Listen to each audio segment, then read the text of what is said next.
تو میں ربیع الاول کے حوالے سے بات کرتا ہوں میرے بھائی.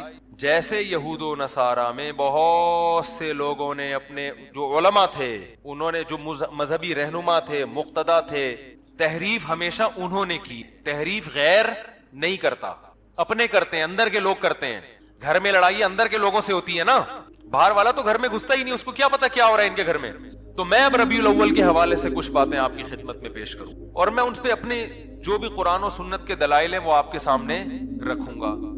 کسی کی سمجھ میں آ جائیں ٹھیک ہے, نہیں آئے تو بھائی قیامت میں وہ خود اللہ کے سامنے جواب دے. آپ کہہ دیتے نا اللہ ہمارے پاس ان کے مفتی صاحب کے دلائل تھے, ان کے جوابات تھے, یہ جوابات ہیں, یہ پیش خدمت ہے. اللہ مان لے تو ٹھیک ہے, نہیں مانے تو میرے بھائی یا تو میرے چترول لگیں گے یا آپ کے لگیں گے, دونوں میں سے ایک. یا تو میں غلط بول رہا ہوں, یا آپ اگر ان دلائل کو نہیں مان رہے تو آپ غلط. سمجھ میں آ رہی ہے بات؟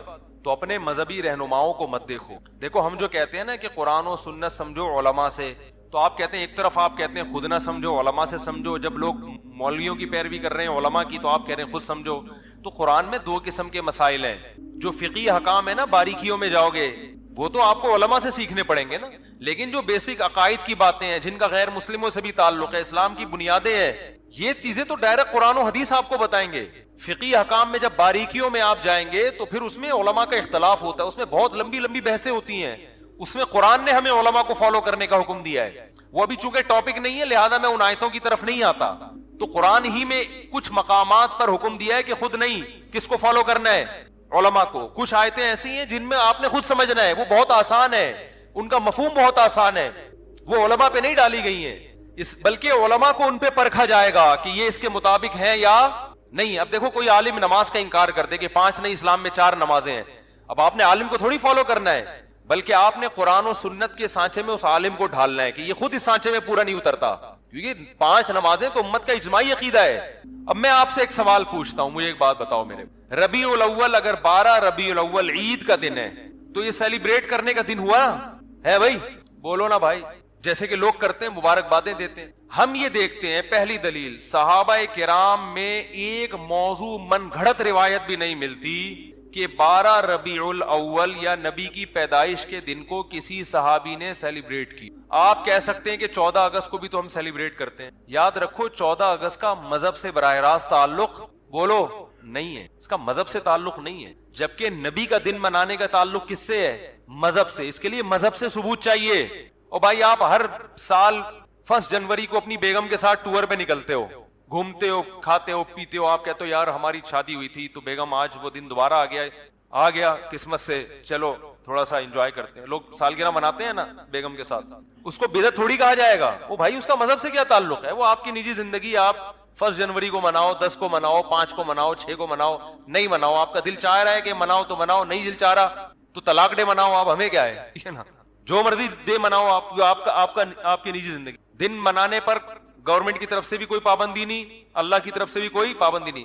برتھ ڈے کے مخالفت اس لیے کرتے ہیں کہ ہے یہ حماقت, کہ آپ کی زندگی میں 1 سال کم ہو گیا, آپ خوشی منا رہے ہو. حماقت کا فتویٰ لگا رہے ہیں, بدعت کا فتویٰ نہیں لگاتے برتھ ڈے پر. ارے بعض کام بذات خود صحیح ہوتے ہیں, لیکن وہ جس جذبے سے کیے جا رہے ہوتے ہیں وہ جذبہ کا تکی نہیں بنتا نا وہاں پہ, اس لیے کہا جاتا ہے غلط رسم ہے. برتھ ڈے تو بالکل ہی کامن سینس کے خلاف ہے. شادی بھی ہمیں یہ ہوتا ہے کہ آپ کی فار ایگزامپل 1 جنوری کو شادی ہوئی, دوبارہ وہ آ گئی تو بھی کھوپڑی میں آنے والی چیز تو یہ بھی نہیں ہے, سال ہو گیا تو کیا ہو گیا, کون سا تمیز سے گزرا ہے جو آپ جو ہے نا منا رہے ہو. لیکن اگر کوئی منا رہے نہیں جی بیگم آج ہم اچھا کھائیں گے, آج ہم جائیں گے گھومنے پھرنے, تو چلو یار آپ کی بیگم ہے, آپ دونوں لائف کو انجوائے کرو, ہم کیوں کباب میں ہڈی بنے. زیادہ سے زیادہ یہ کہا جائے گا یار یہ غیروں سے رسم آئی ہے, انگریزوں سے آئی ہے, اس سے زیادہ اس پر اعتراض نہیں ہوگا. اس کا مذہب سے تعلق نہیں ہے. برتھ ڈے پر تو 2 اعتراض ہوں گے نا, ایک تو غیروں سے آئی, دوسرا کہ یار آپ کی موت کے قریب ہو گئے اور آپ کیک کاٹ رہے ہو کہ میں 52 سال کا ہو گیا. 52 سال کے نہیں, آپ کی زندگی میں 52 سال اور کم ہو گئے ہیں, ٹھیک ہے نا. تو ابھی عبرت کا ٹائم تک کیک کھانے کا, کیک کھا کے اپنی عمر اور کم کر رہے ہو. پیسٹری اور کیکوں سے تو عمر کم ہوتی ہے نا. 52 سال کا ہو گئے, شکر ادا کرو, اب تھوڑا اچھا کھاؤ اب, ورنہ جو اس پہ شکر ادا کرو کہ آپ نے کیک کھائے ہر سال, پھر بھی اللہ نے 52 تک آپ کو پہنچا دیا. اب توبہ کر لو کیک سے. کیک اور پیسٹری تو آپ کو پتا ہے ہارٹ اٹیک کا بہت بڑا ذریعہ ہے, لیکن رسول اللہ صلی اللہ علیہ وسلم ہمیں کامل دین دے کر گئے ہیں. آپ نے ہمیں بتا دیا کہ سیلیبریشن کا ڈے کون سا ہے, عبادت کا دن کون سا ہے. اب نہ عبادت میں کمی بیشی اور نہ ان تہواروں میں کوئی کمی بیشی ہوگی. صحیح بخاری صحیح مسلم کی حدیث ہے، آپ صلی اللہ علیہ وسلم نے فرمایا، حضرت انس بن مالک راوی ہیں کہ اللہ زمانے جاہلیت میں عرب ایک خاص دن عید منایا کرتے تھے، آپ نے فرمایا اللہ نے ان کے بدلے ہمیں 2 عیدیں دے دی ہیں، ایک عید الفطر اور ایک عید الاضحیٰ۔ سمجھ میں آ رہی ہے بات؟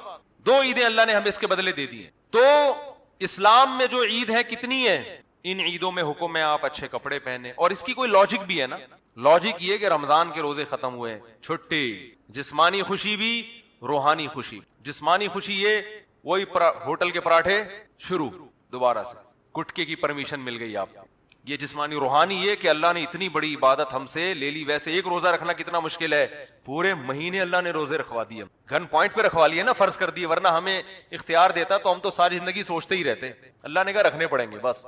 تو چلو زبردستی اللہ نے عبادت کروا لی، مگر کروا تو لی نا، اس بہانے اللہ کا نام لینے کی توفیق مل گئی۔ رمضان نہ ہوتا تو رمضان کی عبادتیں ہوتی نہیں ہوتی۔ تو یہ دونوں خوشیاں، بقرعید میں بھی 2 خوشی، روحانی خوشی یہ کہ ابراہیم علیہ السلام کی سنت زندہ ہو رہی ہے، گناہ معاف ہو رہے ہیں قربانی کے ذریعے۔ جسمانی خوشی، گوشت کھانے کو مل رہا ہے تازہ، اپنے ہاتھوں کا ذبح کیا، یقین ہے گائے کا ہی ہے، بکرے کا ہے، یقین ہے، ورنہ کیا پتا بھائی کیا کیا لوگ ہوٹلوں میں کھاتے ہیں کھلاتے ہیں۔ تو وافر مقدار میں گوشت کھانا سے بڑے فائدے ہوتے ہیں۔ بیان بھی ہمارے جبھی سمجھ میں آتے ہیں، لوگ جو اعتراض کرتے ہیں نا مجھ سے، یہ کیا بیٹھ کے باتیں کر رہے ہوتے ہیں شادیوں میں، بھائی آپ جب سبزی کھاؤ گے تو نہیں سمجھ میں، سبزی کھانے والے کی سمجھ میں، ہندو بہت زیادہ اعتراض کرتے ہیں اسلام کے 4 شادیوں پر، بھائی جب سبزی کھاؤ گے تو کہاں سے سمجھ میں آئے گی، گوشت کھاؤ۔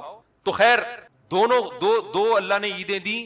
اب مجھے ایک بات بتاؤ کہ ہم دیکھتے ہیں کہ رسول اللہ صلی اللہ علیہ وسلم کے دور میں ربیع الاول درجنوں دفعہ آیا۔ آپ صلی اللہ علیہ وسلم کے دنیا سے جانے کے بعد کا ٹائم بھی اگر ملایا جائے اور آپ کا ٹائم ملایا جائے تو درجنوں بار آیا ہے۔ یعنی کوئی ایک ضعیف سے ضعیف روایت بھی نہیں ملتی کہ اس مہینے کو صحابہ کرام نے دوسروں مہینوں سے کوئی الگ حیثیت دی ہو، کہیں بھی نہیں ملتی۔ حتیٰ کہ رسول اللہ صلی اللہ علیہ وسلم کی جو تاریخ ولادت ہے وہ بھی 12 بنتی نہیں ہے کسی حساب سے، فلکیات کی روح سے اگر آپ کیلکولیشن کریں نا بیٹھ کے، تو نہ تاریخ وفات 12 ربیع الاول بنتی ہے اور نہ تاریخ ولادت۔ دیکھو اسلامی تہوار جو ہوتے ہیں نا، بلکہ دنیا میں کسی بھی مذہب کے جو تہوار ہوتے ہیں ان کی ڈیٹ میں کسی کا اختلاف نہیں ہوتا، کیونکہ وہ ایسی چیز ہے جو تمام اہل مذاہب کو جوڑ دیتی ہے۔ جیسے ہندو جو ہولی مناتے ہیں، جہاں بھی دنیا میں ہندو پایا جائے گا ایک ہی دن پہ منائے گا وہ ہولی۔ عیسائی کرسمس مناتے ہیں پوری دنیا کے کس دن؟ 25 کو۔ تہواروں میں اختلاف کسی مذہب میں نہیں ہوتا۔ مسلمان عید الفطر مناتے ہیں 1 شوال کو، کسی بھی مسلک کا مسلمان ہوگا شوال کی پہلی تاریخ، کیا دیوبندی، کیا بریلوی، کیا اہل حدیث، کیا شیعہ، کیا سنی، کیا حتیٰ کہ جو یعنی جن کی صرف اسلام کی طرف اپنی نسبت کرتے ہیں وہ لوگ، چاہے اسلام سے ان کا تعلق ہو نہ ہو، عید تہوار 1 شوال۔ وہ الگ بات ہے 1 شوال میں فرق آتا ہے کہ ہمارے یہاں 1 شوال ایک دن پہلے تو وہاں ایک دن بعد، لیکن ہے 1 شوال۔ اور بقرعید 10 ذی الحجہ، ان میں کہیں اختلاف نہیں ہوتا۔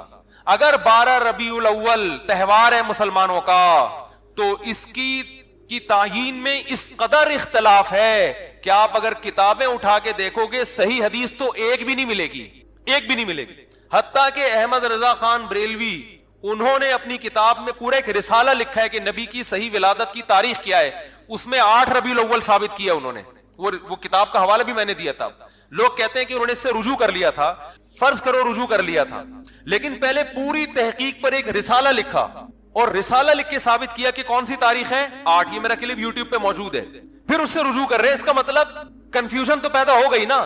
تہواروں میں ایسی کنفیوژن بولو بھائی نہیں ہوتی۔ مجھے نہیں پتا رجوع کیا ہے کہ نہیں کیا، میں کہتا ہوں فرض کر لو رجوع کیا ہے۔ اول تو اتنے تحقیقی رسالے سے رجوع کرنا آسان نہیں ہوتا، ایک رسالہ ہے صرف لکھا ہوا نہیں ہے، پوری تحقیق سے ثابت کی ہے انہوں نے۔ تو تہواروں میں اختلافات بولو بھائی نہیں ہوتی۔ اب میں نمبر وار بتاتا ہوں آپ کو جلدی کہ کون کون سے دلائل ہیں جس سے پتا چلتا ہے کہ 12 ربیع الاول کوئی خوشی کا تہوار منانے کا دن نہیں۔ نمبر وار دلائل۔ نمبر 1، صحابہ کرام میں ہمیں کوئی ضعیف روایت بھی نہیں ملتی کہ 12 ربیع الاول تو دور کی بات، پورے ربیع الاول میں کوئی انہوں نے الگ سے اس مہینے کو اہمیت دی ہو۔ اسلام میں 4 مہینے محترم ہیں، ان میں ربیع الاول کا نام نہیں آتا۔ سمجھ میں آ رہی ہے بات؟ اشہر حرم ہے نا، 4 مہینے محترم، ان میں ربیع الاول بولو بھائی نہیں ہے۔ حالانکہ نبی صلی اللہ علیہ وسلم اگر اس مہینے کو الگ سے اہمیت دیتے تو آپ صلی اللہ علیہ وسلم ان 4 محترم مہینوں میں جن میں قتال ناجائز تھا ان میں ربیع الاول کو سب سے پہلے رکھتے آپ. یہ دوسری دلیل مستقل ہو گئی ہے کہ اسلام میں جب 4 مہینوں کو محترم قرار دیا گیا تو اس میں ربیع الاول کا بولو نا نہیں. تو پہلی دلیل نبی صلی اللہ علیہ وسلم نے اپنے دور میں کبھی بھی نہیں منایا, کوئی ایک ضعیف حدیث بھی نہیں ملی. لوگ کہتے ہیں پیر کا روزہ رکھا ہے, میں اس طرف آ رہا ہوں ابھی. نمبر 2, صحابہ کرام نے خلفائے راشدین کے دور میں کوئی ایک جھنڈی کیا ایک تنکے کا بھی ثبوت نہیں ملتا کہ الگ سے اس مہینے کو کوئی پروٹوکول دیا ہو. نمبر 3, اسلام میں 4 مہینے محترم قرار دیے گئے, ان میں ربیع الاول کا تذکرہ بولو نہیں ہے. نمبر 4 کہ اسلام میں 2 عیدیں تو بڑی ہیں اور ایک عید ہے جمعے کی جو چھوٹی عید کہلاتی ہے. اس کا بھی عید کے ساتھ لک ہے نا, ایک روایت میں اس کو عید قرار دیا گیا ہے اور اس میں عید کے کچھ احکامات بھی ہیں, صرف زبانی کلامی قرار نہیں دیا گیا بلکہ عید کے بولو بھائی کچھ احکامات بھی ہیں. جب کہ مسجد آتے ہیں نا تو جمعے کے دن بھی نہا دھو کے, عید کے دن بھی اجتماع ہوتا ہے, جمعے کے دن بھی اجتماع ہوتا ہے, عید کے دن بھی 2 رکعتیں ہوتی ہیں, جمعے کے دن بھی 2 رکعتیں, عید کے دن بھی خطبہ ہوتا ہے, جمعے کے دن بھی خطبہ ہوتا ہے. تو ساری مشابہتیں کس کے ساتھ ہے؟ عید بھی جمہور علماء کے نزدیک صرف شہر میں جائز ہے, عید بقرعید کی نماز گاؤں میں دیہاتوں میں جائز نہیں ہے. جمعہ بھی انہی جمہور علماء کے نزدیک صرف شہر میں جائز ہے, گاؤں دیہاتوں میں جمعہ جائز نہیں ہے. تو سارا لک آ رہا ہے کہ نہیں آ رہا, اور اس کو عید قرار. اور ایک مزید مشابہت کہ نبی صلی اللہ علیہ وسلم نے فرمایا کہ جمعے کے دن کو روزے کے ساتھ خاص مت کرو. جائز ہے روزہ رکھنا لیکن اسپیشل اس کی کوئی فضیلت نہیں ہے, پہلے سے رکھتا آ رہا ہے کوئی کنٹینیو تو ٹھیک ہے. الگ سے یہ کہنا کہ آج جمعے کا دن ہے بڑا دن ہے تو میں روزہ رکھوں گا, یہ ٹھیک نہیں ہے. کیوں؟ عید کے دن روزہ نہیں ہوتا نا, تو اب بڑی عید تو نہیں ہے لہذا روزے کو مکروہ قرار دیا گیا. اب مجھے ایک بات بتاؤ, سب سے پہلے جو قوم آئی وہ یہودی تھے نا, ان کے لیے جو بڑا دن تھا گویا مجازی عید تھا, وہ ہفتے کا دن تھا یا نہیں؟ آج بھی یہودی ہفتہ مناتے ہیں, ان کی مجازی عید کون سی تھی؟ ہفتہ. اس کے بعد آئے عیسائیوں کے لیے کون سا دن ہوا؟ اتوار. اس کے بعد آئے مسلمان, تو کون سا ہونا چاہیے تھا؟ پیر کا دن نبی کی ولادت کا دن بھی ہے, اس بات کے زیادہ لائق تھا کہ یہ بڑا دن بنا دیا جاتا, اور اس بات کے لیے بھی کہ وہ ہفتہ اتوار پھر ہم اس کے بعد پیر, لیکن ریورس گیئر لگا دیا اسلام نے. نا نا نا نا نا, پیر کا دن نہیں بنے گا تمہارے لیے. بہت مشکل ہے بات سمجھانا, بہت. ماموں کو سمجھانا بولو بھائی, ماموں بنانا آسان ہے, ماموں کو سمجھانا. تو اسلام نے پیر کے دن کو پروٹوکول حالانکہ بنتا بھی تھا اور قیاس کا تقاضا بھی تھا کہ وہ ان کا جمعہ ہے, ان کا ہفتہ ہے, ان کا اتوار ہے تو ہمارا پیر ہونا چاہیے, ریورس. ورنہ بدعتیوں کو موقع مل جاتا کہ اسلام میں بڑا دن اس لیے ہے پیر, اس لیے کہ اس میں نبی کی ولادت, وہ سیلیبریٹ کرتے, اس کو مناتے, اور انہی بے اعتدالیوں کا شکار ہوتے جس کے یہود و نصارہ شکار ہوئے, کیونکہ وہ دیکھ لیا تھا اسلام نے کہ وہ یوم ولادت پہ کیا کرتے ہیں. یہ فلسفہ ختم کر دیا اسلام نے. کتنے دلائل ہو گئے ہیں؟ 3 ہو گئے, 4 ہو گئے, جتنے بھی ہو گئے بعد میں. ہمیں آم کھانے سے مطلب ہے پیڑ گننے سے. بعض لوگ کہتے ہیں رسول اللہ صلی اللہ علیہ وسلم نے بھی اپنا یوم ولادت منایا ہے, اور آپ صلی اللہ علیہ وسلم پیر اور جمعرات کا روزہ رکھتے تھے. کسی نے پوچھا پیر کا روزہ کیوں رکھتے ہیں؟ آپ نے فرمایا میرا یوم ولادت ہے. پہلی بات یہ کہ اس سے تو پیر کا دن منانا ثابت ہوا, 12 ربیع الاول کا روزہ تو پھر بھی ثابت نہیں ہوتا نا. 12 تاریخ کو تو آپ نے کہیں بھی نہیں ملتا, بلکہ اسی حدیث سے اگر آپ دلیل پکڑتے ہیں تو اسی حدیث سے تو ثابت ہوتا ہے کہ پھر پیر کو مناؤ. 12 ربیع الاول کو پھر بھی منانا ثابت نہیں ہوتا, کہیں بھی نہیں ہے کہ 12 تاریخ کو نبی نے روزہ رکھا ہو.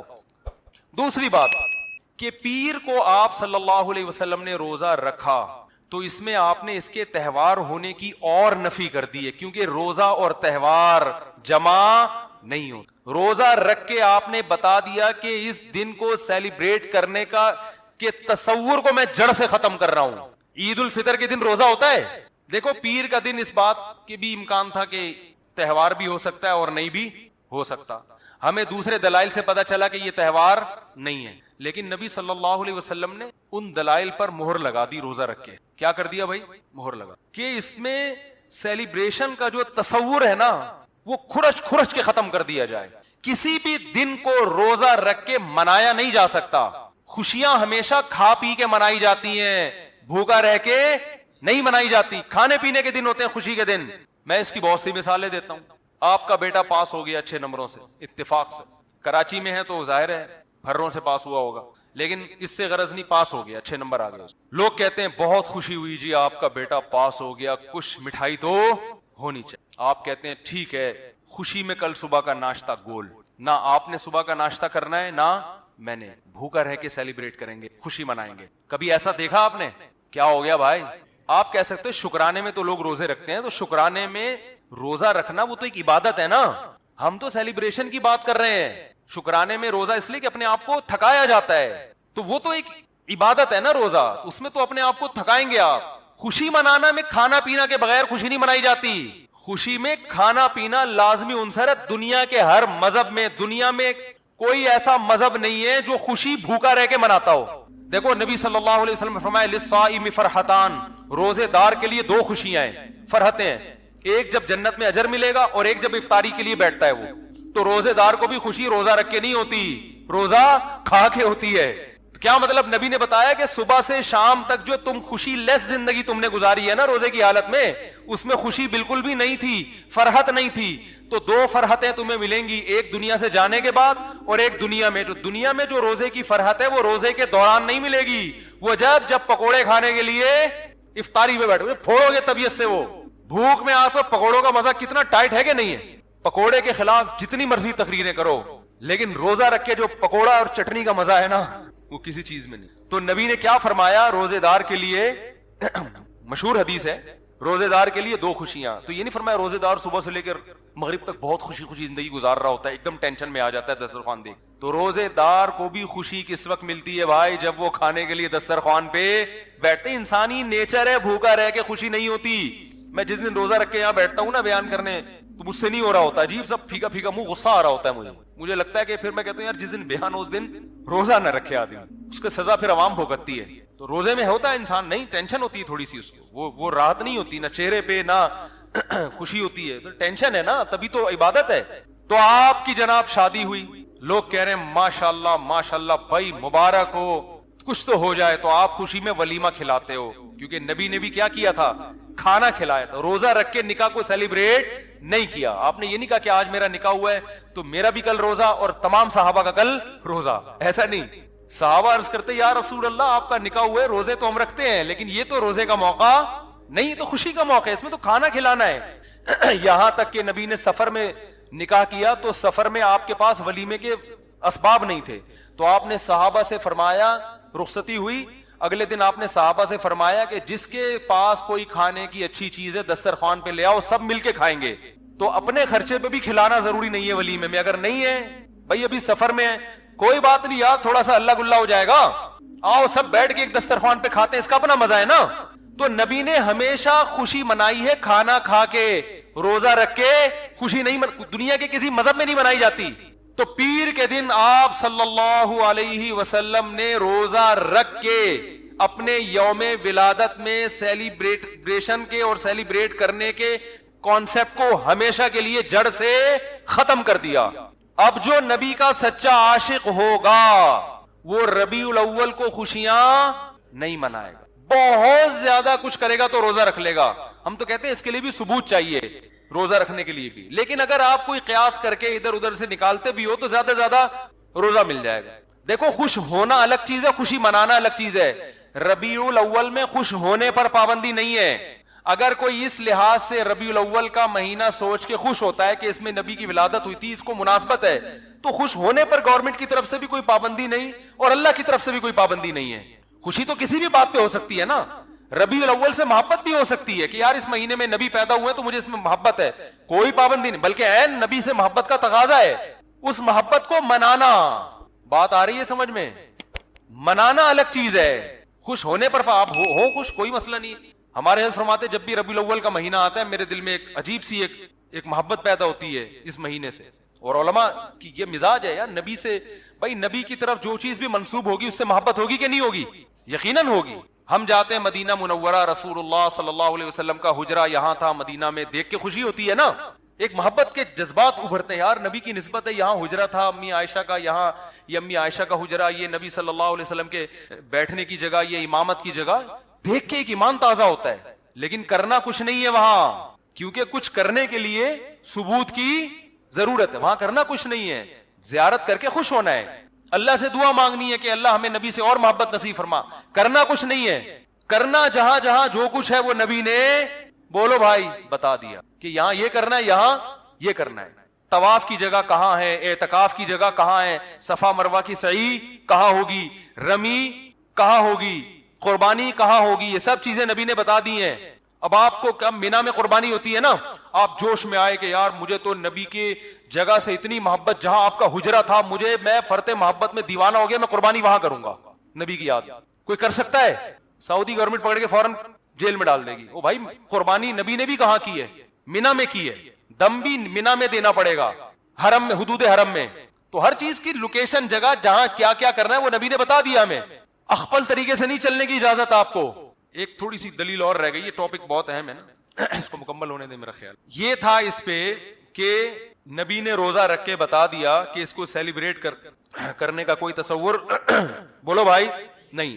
الم ترى کیف فعل ربک باصحاب الفیل. تو اس میں آپ نے ایک کام یہ کرنا ہے کہ اس درس میں آپ نے ایک تو کاپی پینسل, کاپی پین لے کے اپنا رجسٹر لے کے بیٹھنا ہے. تو جو میں یہاں پر چیزیں لکھواؤں گا وہ آپ نے اپنی ڈائری میں اپنے مبارک ہاتھوں سے, تاکہ آپ کو یاد رہے. دوسرا, آپ نے قرآن سامنے رکھنا ہے, اور یہ ذہن میں رکھیے کہ جب بھی آپ قرآن مجید کی تلاوت کریں نا, تو زندگی بھر کے لیے ایک جیسا قرآن ہی آپ نے رکھا ہے. قرآن جو ہے نا مختلف قسم کے چھاپے ہوتے ہیں, بعض 15 لائنوں والے, بعض 16 لائنوں والے. تو یہ بعض ذہن میں رکھیں, حافظوں کی عادت ہوتی ہے کہ جس قرآن سے وہ یاد کرتے ہیں تو پھر پورے زندگی وہی قرآن ان کے ہاتھ میں ہوتا ہے, یعنی 15 لائنوں والا. کیونکہ اس میں یہ ہوتا ہے کہ یہ والی آیت یہاں سے شروع ہو رہی ہے, یہاں ختم ہو رہی ہے, یہ پیج یہاں سے شروع ہو کے یہاں ختم ہو رہا ہے. تو پوری زندگی کے لیے ان کے ذہن میں ایک بیٹھ جاتا ہے کہ جو میں تلاوت کر رہا ہوں نا, یہ فلاں لائن چل رہی ہے قرآن مجید. تو جیسے حافظ قرآن مجید ایک جیسا رکھتے ہیں ہمیشہ کے لیے, میں نے 15 لائنوں والے قرآن سے حفظ کیا ہے تو میں ہمیشہ 15 لائنوں والے قرآن پہ ہی تلاوت کرتا ہوں. اور اپنے بچوں کو بھی میں نے, جو میرے بچے حفظ کر رہے ہیں اللہ تعالیٰ ان کو حافظ بنائے, ان کو بھی میں نے 15 لائنوں والے قرآن پہ لگایا ہے,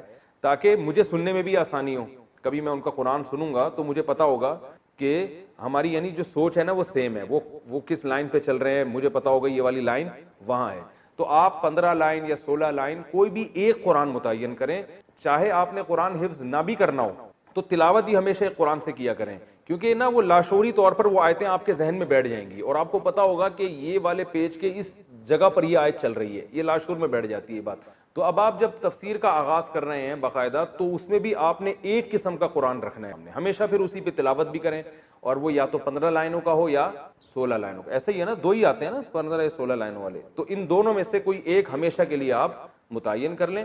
پھر وہ بے شک بعض چھوٹے سائز میں بھی ہوتے ہیں, بڑے سائز میں بھی ہوتے ہیں, لیکن ان کی ترتیب ایک ہی جیسی ہے. تو ایک جیسا قرآن آپ نے اپنے سامنے رکھنا ہے, اور جو صورت میں یہاں پڑھاؤں گا وہ قرآن میں آپ کے سامنے ہونی چاہیے, اور ایک رجسٹر ہونا چاہیے, ایک پین ہونا چاہیے, اس میں آپ نے یہ چیزیں نوٹ کرنی ہے جو میں یہاں آپ کو بتا رہا ہوں. اور بہتر طریقہ یہ بھی ہے کہ آپ ایک قرآن لے کے چاہے تو ایک ایسا قرآن خرید لیں جس میں حاشیہ پہ جگہ بہت زیادہ ہو, تو وہیں پہ نوٹ آپ لکھ سکتے ہیں, تو جس میں آپ کو.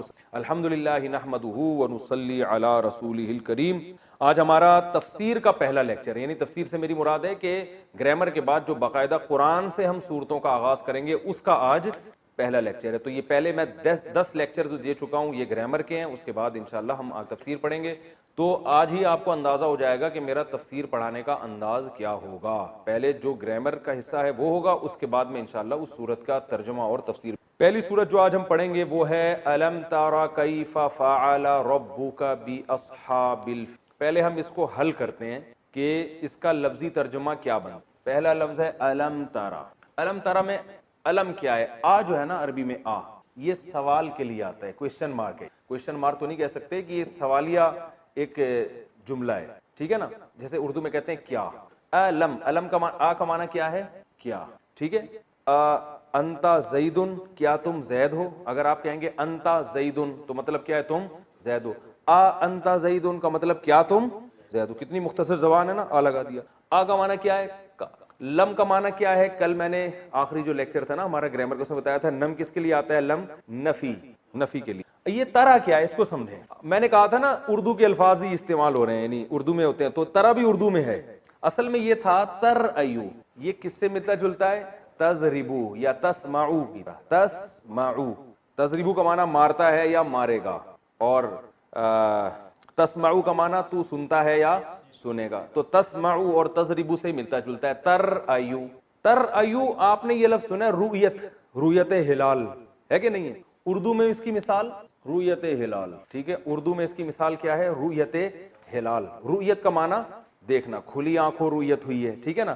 تو ترأیو تم دیکھتے ہو یا دیکھو گے. ٹھیک ہے. اب ہوا یہ ہے, میں نے آپ کو ایک بات بتائی تھی کہ الف واو اور یا اور دو حرف ایک جیسے جب کسی میں آئیں گے تو صیغے کی شکل کو گڑبڑ کر دیں گے. تو ترأیو, اس کو جب شروع میں لم لگتا ہے نا, دیکھیں تضربو مارتا ہے یا مارے گا, تو جب اس میں ہم نفی میں لے کے جائیں گے, لم لگاتے ہیں نا شروع میں, تو یہ بن جاتا ہے لم تضرب, یعنی با کے پیش کی بجائے یہاں جزم آ جاتا ہے. یہ گرامر کا اصول ہے, لم جب لگے گا تو آخر میں کیا آ جائے گا, جزم آ جائے. ٹھیک ہے.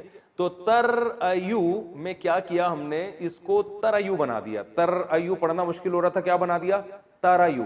یہ آپ کو پوری تفصیل یاد کرنے کی ضرورت نہیں ہے, میں صرف یہ لفظ کا مفہوم آپ کے دماغ شریف میں بٹھانے کے لیے اتنی ڈیٹیل بتا رہا ہوں کہ یہ یہی ہے جو چینج ہو کے ایسے پڑھا جاتا ہے. تو رؤیت کا لفظ آپ کو یاد رہے گا. تو میں جب آپ سے, یعنی جو لائیو سیشن میں جو لوگ آئیں گے نا, تو ان سے جب میں سوال پوچھوں گا تو میرا اسی قسم کا ہوگا, ترأیو اردو میں کس لفظ سے ملتا ہے, اور یہ جو گرامر آپ نے پڑھی ہے اس میں کس سے ملتا جلتا. تو ہم نے جو پڑھی ہے تضربو اور تسمعو سے ملتا جلتا ہے. تو ترأیو سے بنا دیا اس کو ترا, اور شارٹ کر دیا. ٹھیک ہے نا.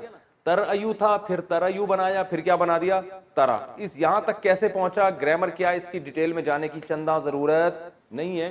بس اتنا ذہن میں ہو کہ ترا جو ہے نا, یہ میں نے بتایا تھا کہ واو الف یا اور دو حرف ایک جیسے کہیں آئیں گے تو یہ حروف گڑبڑی ہیں, یہ صیغے کی شکل کو کیا کر دیں گے, بگاڑ دیں گے. تو ترأیو کو شارٹ فارم میں کیا کر دیا, ترا.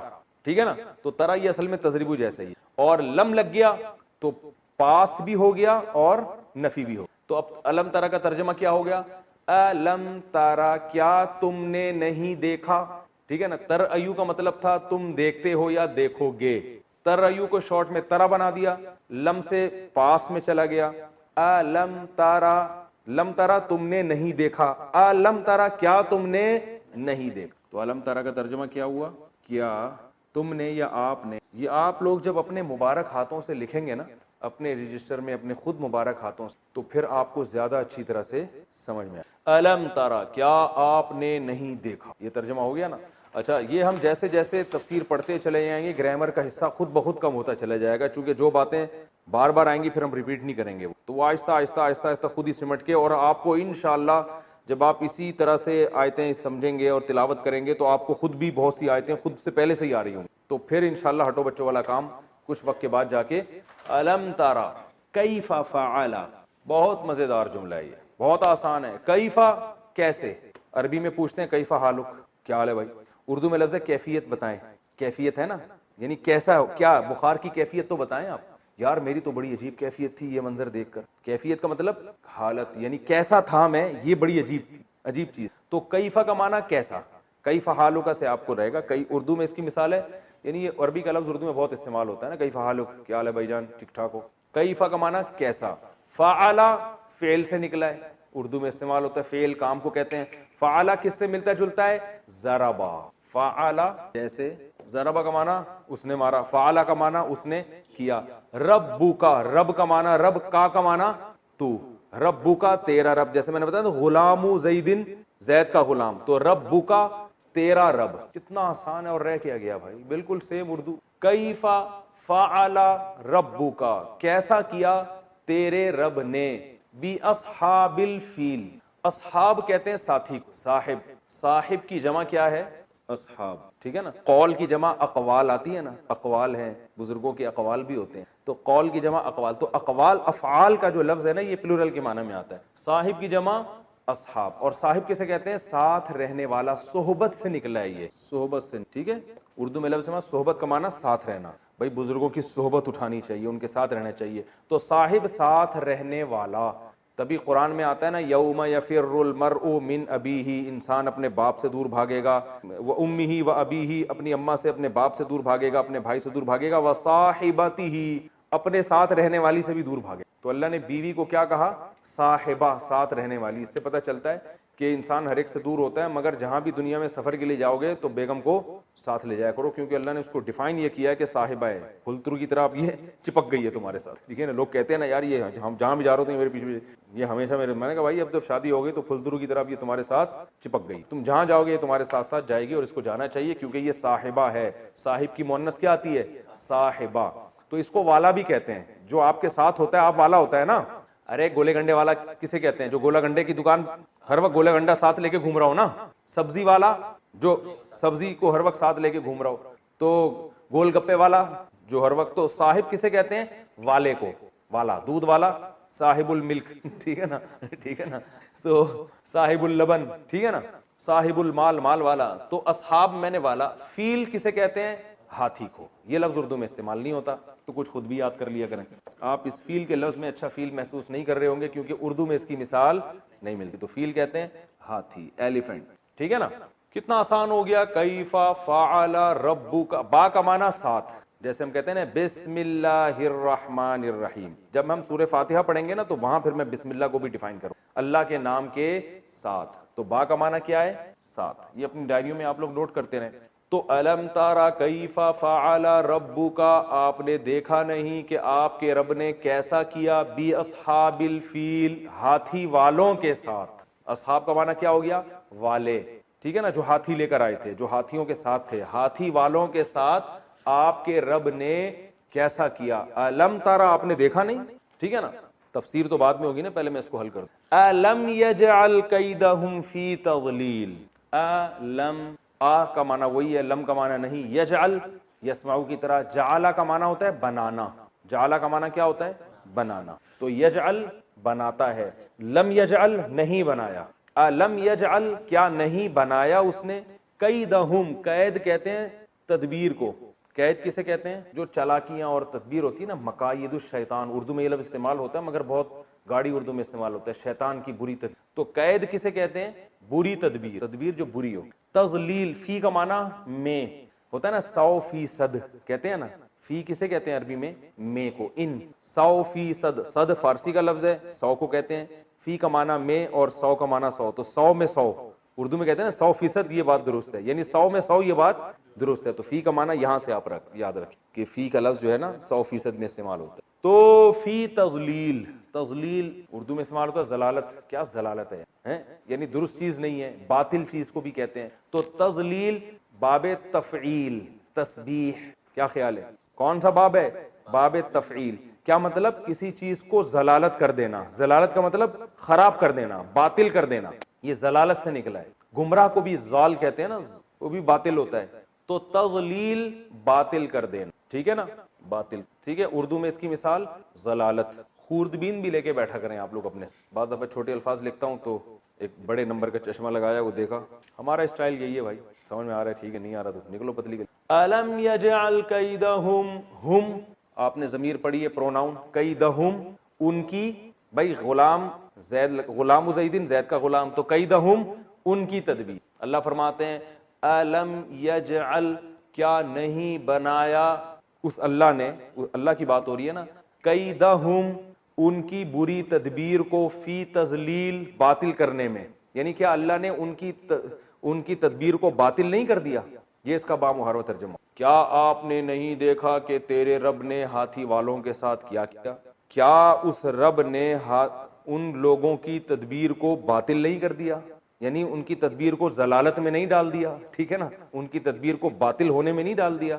تو ایک ہوتا ہے لفظی ترجمہ, ایک ہوتا ہے حاصل یعنی بامحاورہ سلیس ترجمہ. وہ کیا ہے کہ کیا اللہ نے ان کی تدبیر کو خراب نہیں کر دیا. وَأَرْسَلَ عَلَيْهِمْ طَيْرًا ابابیل. زبردست. واو کا معنی اینڈ, اور ارسلا اکرما کی طرح ہے. ارسلا اکرما, آپ نے پڑھا ہے اکرما, ضربا پھر اکرما, باب اکرام سے آتا ہے اکرما, اکرام کیا اس نے. ارسلا کا معنی بھیجا, اردو میں استعمال ہوتا ہے ارسال. ویسے تو پارسل بھی کہتے ہیں نا, وہ انگلش سے نکلے, لیکن وہ بھی ملتا جلتا ہے. پارسل, پارسل کر یار, ادھر بھیج. ارسال, ٹھیک ہے نا. رسالہ آیا ہے میرے پاس, کہتے ہیں نا. رسالہ وہ چیز ہوتی ہے جو کسی نے بھیجی. رسول, رسول کو رسول کیوں کہتے ہیں؟ اللہ نے ان کو بھیجا ہے, اللہ کا پیغمبر بن کے آئے ہیں, تو قاصد بن کے آئے. تو ارسلہ کا معنی کیا ہوا؟ بھیجنا, رسالت سے نکلا ہے. ارسلہ بھیجا اس اللہ نے, ارسلہ بھیجا اس اللہ نے. علیہم, علا کا معنی ہوتا ہے پر. علا کا معنی کیا ہوتا ہے؟ یہ پر کا معنی وہ پرندوں کے پر نہیں, کسی چیز کے اوپر. جب علیہم, ہم ضمیر ہوا, ہما, ہم, ایسا آتا نا, ہم اور ہم ایک ہی چیز, ان سب مردوں کے لیے. تو ان سب لوگوں پر. طیرن پرندے کو کہتے ہیں, اردو میں استعمال ہوتا ہے طیارہ. ایک طیارہ گر کے تباہ ہو گیا, کہتے ہیں کہ نہیں کہتے؟ تو طیارے کو طیارہ کیوں کہتے ہیں؟ اڑ رہا ہوتا ہے. طائر عربی میں پرندے کو کہتے ہیں تو اردو میں اس کی مثال کیا ہے؟ طیارہ، جہاز، طیرن پرندہ، وَأَرْسَلَ عَلَيْهِمْ طَيْرًا، اللہ نے ان پر پرندے بھیجے، یہاں مراد جمع ہے، پرندے بھیجے، ابابیل، جھنڈ کے جھنڈ۔ ابابیل کسی خاص پرندے کا نام نہیں ہے، ابابیل جو ہے نا یہ ایک مشکل لفظ ہے جو اردو میں استعمال نہیں ہوتا۔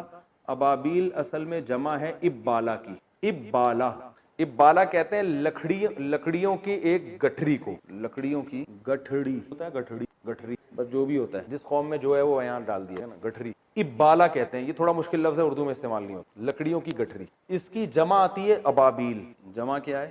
ابابیل، ٹھیک ہے نا، تو لکڑیوں کی گٹھریوں کا ایک پورا مجموعہ، ٹھیک ہے نا۔ تو اللہ فرماتے ہیں اللہ نے ان پہ پرندے بھیجے، یعنی گویا پوری، یہاں مراد لکڑیوں کی گٹھریاں نہیں ہے کیونکہ پرندوں کا ذکر ہو گیا تو مراد کیا ہو گیا؟ پرندوں کی پوری گٹھریاں۔ اب یہ قرآن کی بلاغت ہے کہ پرندوں کو گٹھریوں سے تعبیر اس لیے کیا کہ جیسے گٹھریاں لکڑیوں کی جو گٹھریوں کو باندھ کے اکٹھا کرتے ہیں نا تو ایک دوسرے میں گھسی بھی ہوتی ہیں، تو اتنے زیادہ پرندے تھے گویا ایک دوسرے میں گھسے ہوئے، تو ان کی ایک گٹھری نہیں بلکہ ابابیل گٹھریاں، یعنی پرندوں کے غول کے غول، ایک غول تو ایک گٹھری ہو گیا نا، اور بہت سارے غول گٹھریاں، تو اس لیے اس کا ترجمہ کیا جاتا ہے؟ اللہ نے ان پر پرندے بھیجے غول کے غول، داغا دے، مزہ آیا ترجمہ میں؟ ہم اس کا ترجمہ کیا کرتے ہیں؟ اللہ نے کو ابابیل پرندہ بھیجا، تو اللہ نے ان پر پرندے بھیجے غول کے غول، پورے غول کے غول پرندوں کے آ رہے تھے جو سبز، اور روایت میں ملتا ہے سبز اور نیلے رنگ کے کچھ چھوٹے چھوٹے تھے۔ وَأَرْسَلَ عَلَيْهِمْ طَيْرًا أَبَابِيلَ، ٹھیک ہے، آگے ہے ترمیہم، ترمی، پہلے ہم ترمی کو کرتے ہیں ہم کو بعد میں، ہم کا مطلب تو وہ سب آسان ہے، ترمی کیا ہے؟ ترمیو، ترمیو کس سے ملتا ہے؟ تضریبو، بہترین، تضریبو جو ہے نا مارتا ہے یا مارے گا، اور تضریبو ایک اور معنی میں بھی آتا ہے، گردان پڑھ لیتا ہوں پوری، یضربو، یضربانی، یضربون، تضریبو ہے نا، عورت کے لیے استعمال ہوتا ہے نا، وہ مارتی ہے یا مارے گی، تو ترمی وہ پھینکتی تھی، تو اصل میں یہ مؤنث کا صیغہ اس لیے استعمال کیا کہ یہ خوب سمجھ لیں کہ عربی میں جمع کے لیے بھی مؤنث کا صیغہ استعمال ہوتا، گویا وہ پوری ایک جماعت تھی پرندوں کی جس کو اللہ نے واحدہ مؤنثہ سے تعبیر کہ وہ پھینک رہی تھی جماعت، یعنی یہ پرندوں کی ایک جماعت ترمی، وہ جماعت پھینک رہی تھی، ٹھیک ہے۔ اب آپ کہہ سکتے ہیں کہ مضارع تو حال اور فیوچر کے معنی میں استعمال ہوتا ہے نا، یہ تو پاسٹ کی بات ہو رہی ہے، تو اصل میں پیچھے ساری بات پاسٹ کی ہو رہی ہے، تو اس میں جب مضارع کا آئے گا تو اس سے مراد پاسٹ ہی ہوگا، لیکن ایسے جیسے گویا اللہ اس زمانے میں جا کر اس کو حال کے طور پہ بیان کر رہے ہیں، گویا ابھی یہ کام ہو رہا ہے، تو زیادہ گہرائی میں جانے کی ضرورت نہیں ہے، سمجھ میں آگے ٹھیک ہے، نہیں ہے تو بھی ٹھیک۔ ترمی کا مطلب وہ پھینک رہے تھے کیونکہ پیچھے ساری بات پاسٹ کی ہو رہی ہے، تو گویا وہ منظر آپ اپنی آنکھوں سے دیکھ رہے ہیں کہ وہ پھینک رہے ہیں گویا، حالانکہ ماضی میں کام ہوئے لیکن اللہ تعالیٰ اس کو حال کے قریب لے کر آ رہے ہیں، یہ بلاغت کی بات ہے۔ ترمی، ترمی کا معنی رمی کسے کہتے ہیں عربی میں؟ پھینکنے کو، رمی کسے کہتے ہیں؟ رمی کا لفظ، دیکھو یہ ہم جب وہ حج میں جاتے ہیں نا تو رمی کرتے ہیں کہ نہیں کرتے؟ 7 کنکر پھینکتے ہیں، تو وہاں سے آپ کو یاد رہے گا رمی کا معنی کیا ہے؟ پھینکنا، ترمیو وہ پھینکتے تھے، وہ پرندے پھینک رہے تھے، ترمی، آخر میں چونکہ یا آ رہا ہے نا تو ترمیو کو ترمی کر دیا، میں نے بتایا تھا واو الف اور یا گڑبڑ کریں گے ہمیشہ، تو ترمیو کو کیا بنا دیا؟ ترمی، تو وہ پرندے پھینک رہے تھے ہم ان کے اوپر، ان کو مار رہے تھے، بحجارہ پتھر کے ساتھ، حجارہ عربی میں کہتے ہیں پتھر کو، حجر بھی کہتے ہیں نا، حجر کسے کہتے ہیں؟ یہ لفظ اردو میں تو استعمال نہیں ہوتا، حجر، حجر اسود زندہ آباد اردو میں استعمال ہو رہا ہے بھائی، حجر اسود کالا پتھر، تو حجر کسے کہتے ہیں؟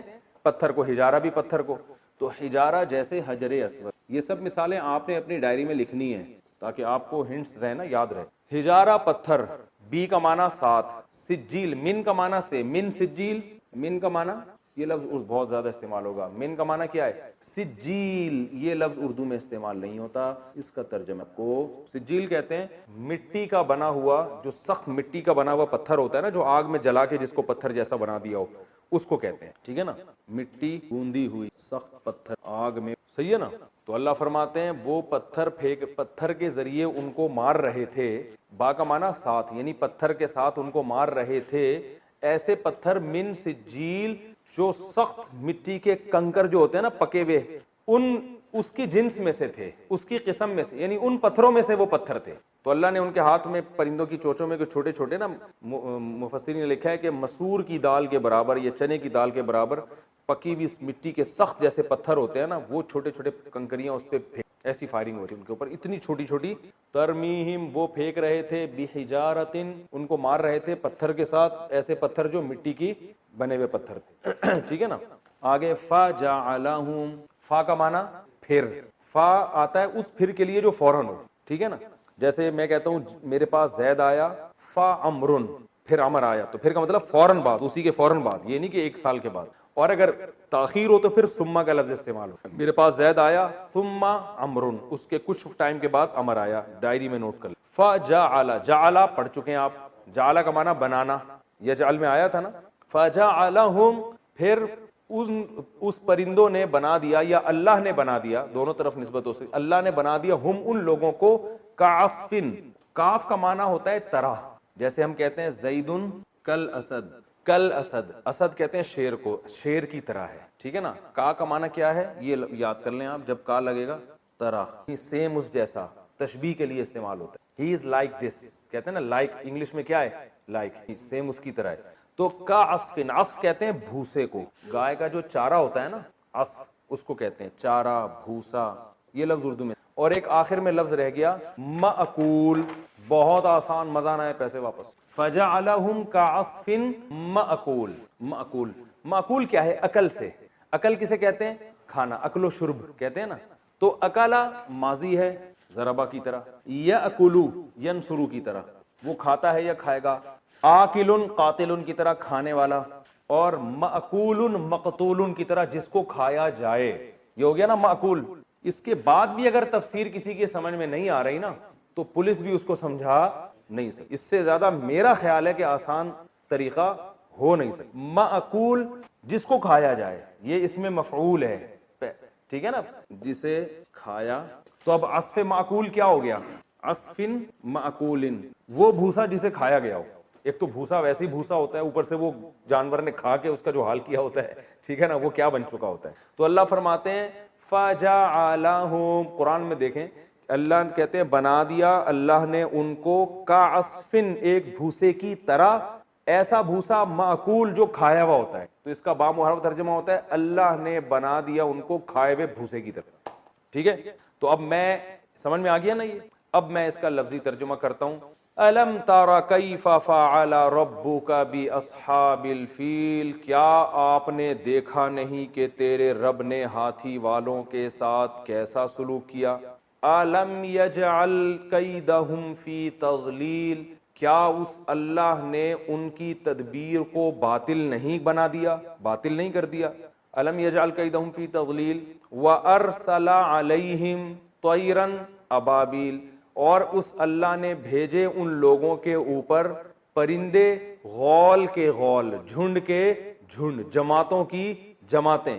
ترمیہم، وہ پرندے پھینک رہے تھے ان لوگوں کے اوپر، بحجارتن، ایسے پتھروں کے ساتھ، یعنی ترمی کا معنی فائرنگ کر رہے تھے، پھینک رہے تھے ایسے پتھروں کے ساتھ، بحجارتن، ایسے پتھروں کے ساتھ، من سجیل، جو سجیل کے پتھر تھے، یعنی سخت مٹی کے جیسے پتھر ہوتے ہیں نا، وہ والے پتھر تھے. فجعلہم، پس، فا کا معنی ہوتا ہے پس، پس بنا دیا اللہ نے ان کو، کعصفن، ایک بھوسے کی طرح، مأکول، کھایا ہوا بھوسا، ایسے بنا دیے جیسے کھایا ہوا بھوس ہوتا. یہ اس آیت کا لفظی ترجمہ. ٹھیک ہے بھائی، کتنا ٹائم رہ گیا؟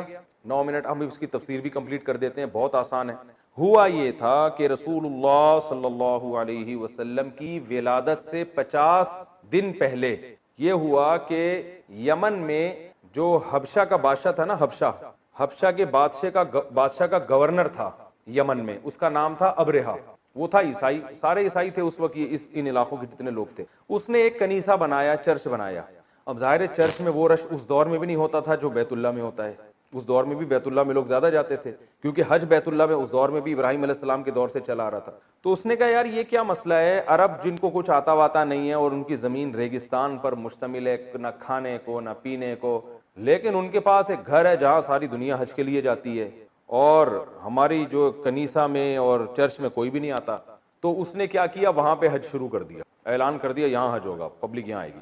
عربوں کو غصہ آیا تو کسی عرب نے یمن میں نا، وہاں جا کے، بعض روایات میں ملتا ہے وہاں قضائے حاجت کر دی اس کے جا کے چرچ میں، بعض میں آتا ہے کہ آگ لگا دی، کچھ بھی، یعنی جو بھی ہوتا ہے. اس کو غصہ آیا، اس نے کہا ایسی کی تیسی، میں بہت بڑا لشکر لے کر مکہ پہ حملہ کروں گا اور بیت اللہ کو گرا دوں گا، خانہ کعبہ کو گراؤں گا، تاکہ حج جو ہے نا اب یہاں ہوا کرے، پبلک وہاں نہ جایا کرے۔ اتنا بڑا لشکر لے کر وہ آیا، تو ظاہر ہے عربوں میں اتنے بڑے لشکر سے لڑنے کی طاقت نہیں، تو ابرہہ نے، کیونکہ اس وقت نبی صلی اللہ علیہ وسلم کے دادا حضرت عبد المطلب وہ بیت اللہ کے متولی تھے، رکھوالے تھے، بیت اللہ کی حفاظت پہ مامون تھے، اور ان کو اسی وجہ سے فضیلت حاصل تھی۔ تو ابرہہ نے ان سے ڈائریکٹ رابطہ کیا اور ان سے کہا کہ ہمارا مقصد آپ سے پھڈے بازی، آپ سے لڑائی نہیں ہے، ہم صرف بیت اللہ کو گرانے آئے ہیں اور گلا کر پتلی گلی سے نکل جائیں۔ پتلی گلی تو نہیں کہا، وہ میں کہہ رہا ہوں، تو نکل جائیں گے۔ عبد المطلب نے دیکھا کہ اتنا بڑا لشکر ہے، ہم میں اس سے لڑنے کی طاقت نہیں، تو عبد المطلب نے یہ ارادہ کیا کہ بھائی ہم نہیں لڑ سکتے ان سے، اور یہ بھی کہا کہ اللہ کا گھر ہے، اللہ اس کی حفاظت کرے گا۔ اور وہ عبد المطلب کے اونٹ بھی لے گیا تھا، لڑائی کے دوران آیا نا، پہلے حملہ کیا تو اونٹ لے گیا، تو عبد المطلب نے ان سے اونٹ چھڑوا لیے، کہا کہ بھائی یہ میرے ہیں، میں اس کا مطالبہ کرتا ہوں، باقی رہا تک جہاں تک گھر کا معاملہ ہے اللہ کے گھر کا، تو اللہ ہے جو اس کی حفاظت خود کرے گا، اللہ کا گھر ہے۔ کیونکہ اسباب کی دنیا میں ان میں لڑنے کی طاقت تھی نہیں، ان کو پتا تھا ہم لڑیں گے تو مارے جائیں گے۔